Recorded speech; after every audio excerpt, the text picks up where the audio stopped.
Okay, so I hit 40K subs a long time ago, and honestly, I had no idea what to do for a thank you slash milestone video, so I just didn't.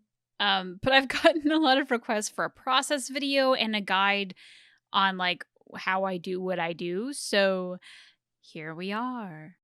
The script. So the very first thing I do, well, after coming up with an idea on what to make a video on, is start to write a script. Pretty much every word I say is actually written by me days before I actually sit down and record audio for it. In school, I remember being told that my writing style was way too conversational and informal, which apparently is bad for academic papers or something, but it's actually really good for YouTube scripts because it makes it easier to say. Anyway, your mileage may vary on how to write it, but I do suggest breaking up your scripts into bullet points. This will end up helping you later on in the audio edit phase because it makes you break up your speech, and if you flub a line, it's easier to know where you need to restart again. But probably the most interesting part to talk about in the scripting phase is the research. So, probably going to be the most helpful bit of this video, but how do I gather all my information for videos? Now, admittedly, part of it is just having read or played everything in the series. So, like, I have an approximate knowledge of where certain things were talked about. So, let's say I was going to do a video on runes. Then I know I should probably poke around the Dwarven sections and Origins, talk to Sandra a lot in Dragon Age 2, and talk to Dagna in Inquisition. But that surely isn't everything on runes in the series. So, my biggest pride and joy that I've created in doing these videos is a collection of folders that contain various searchable documents. I have all the codex entries for the series, the novels and short stories, everything published for the tabletop game, and my newest addition to the collection, copies of all the special edition guidebooks for the games. Now, in doing research, I just try to come up with a few keywords that would fit the topic and honestly just search through these various documents I have. Now, obviously, I can't hand out all of the stuff for free, as some of this is paid content that I found. I mean, I paid for the novels. So some things I did pay for, but like there was no PDF copy of the guidebooks. While I do have the guidebooks in physical format that I bought secondhand, I can't search through those, and having like someone's uploaded PDF is a lot easier sometimes. But in the description of this video, I'm going to link to like as much stuff as I can, including a few cool resources for scraped data from the games that lets you search through all the dialogue in some of the games, which I do use from time to time. And after all that, I do think it's actually a good idea to take a peek at the Dragon Age Wiki. Now, the Dragon Age Wiki is honestly one of the best wikis I've come across, even within the BioWare fan base.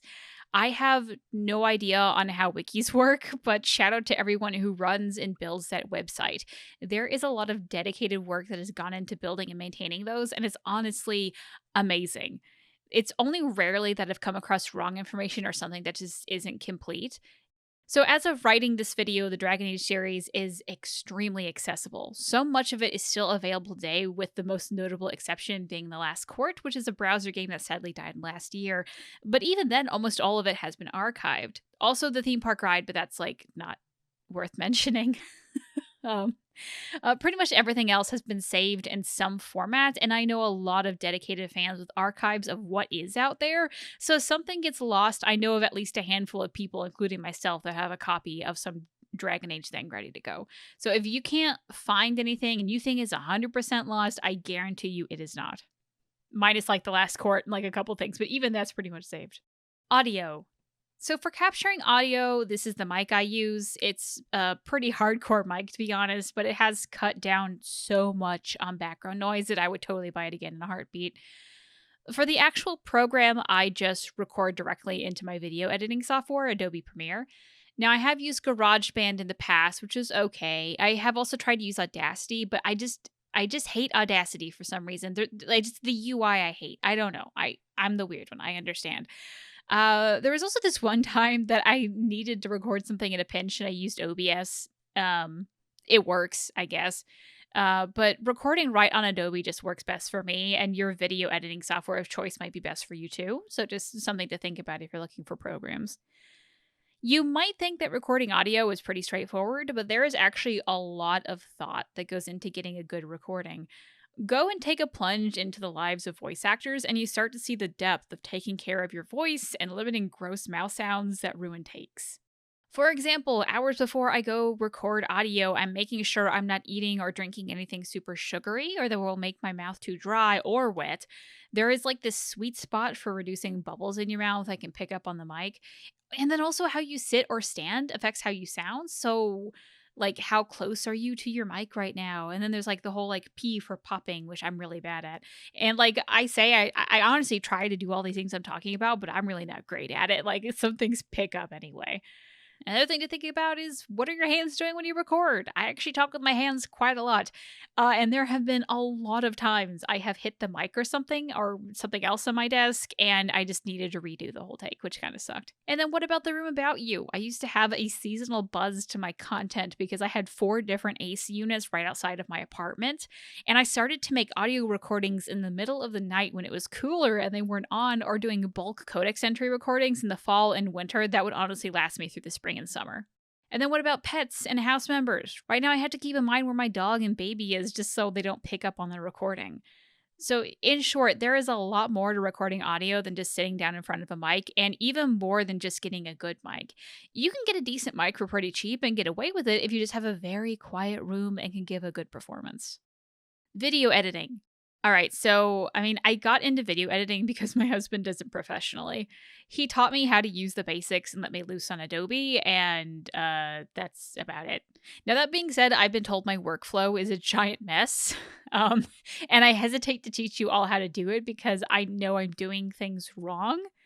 And it's also, I don't know how to express how I do things wrong. I guess like the biggest way to show this is just, here's a picture of my desktop right now. But you.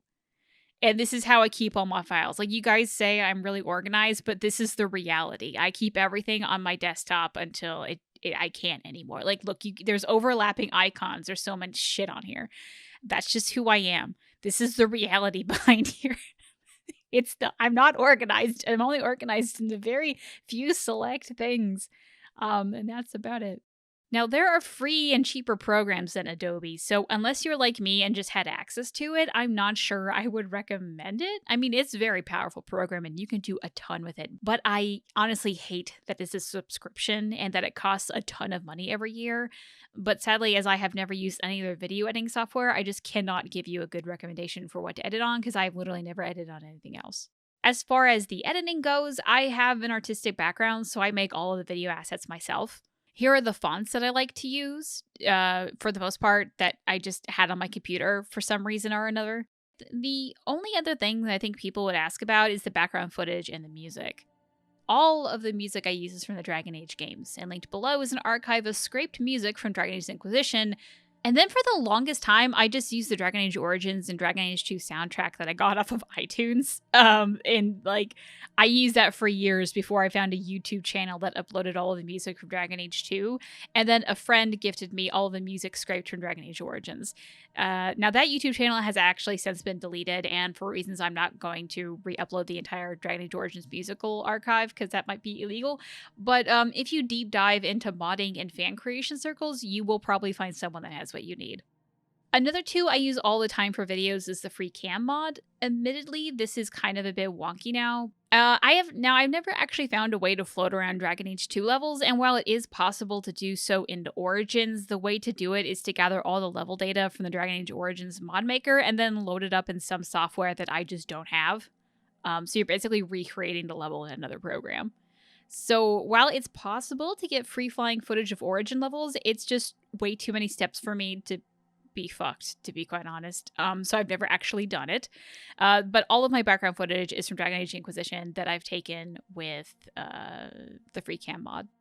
While I really try to only use footage from the games that I take, and at this point I'm sitting on a good amount of footage that no, I will not upload because it's just a lot of data. It's a lot of data. But sometimes I just need a video that I can't capture, like a trailer or some meme video that I use for dumb reasons. I used to just record the video with OBS on YouTube, but that was clunky and the capture wasn't always clean. So a friend of mine actually told me about my new Lord and Savior YouTube DL.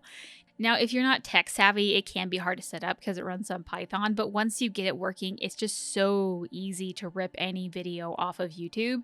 And I can't tell you how many times I've used this just to rip my own content off of YouTube because, fun facts, YouTube does let you re-download what you've uploaded, but sometimes it just doesn't work, especially for streaming videos.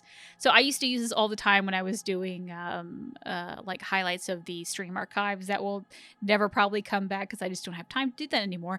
But it's even like if you're a streamer and you just want to get highlights, YouTube DL, it is your friend. Which, speaking of OBS, to capture in-game footage, I use OBS. OBS is the best capturing tool that I have used. It's just a classic to streamers and anyone that captures any footage on their computer. And while it can be a bit clunky and weird sometimes, overall, I love it. There is a bit of a learning curve, but once you kind of understand it, like I got it. We're good. It's great. Now, very, very rarely you'll see me do some weird effect in videos, the most notable during podcast videos and the Red Lyrium video I posted a while ago. Let me just express that in reality, I know very little about video editing, and Michael isn't always home to help me do things, although there has been some times where I just, walk over and go, Michael, help me, and he'll, just do it for me, set it up, and then I just reuse it 100 times. Done that before.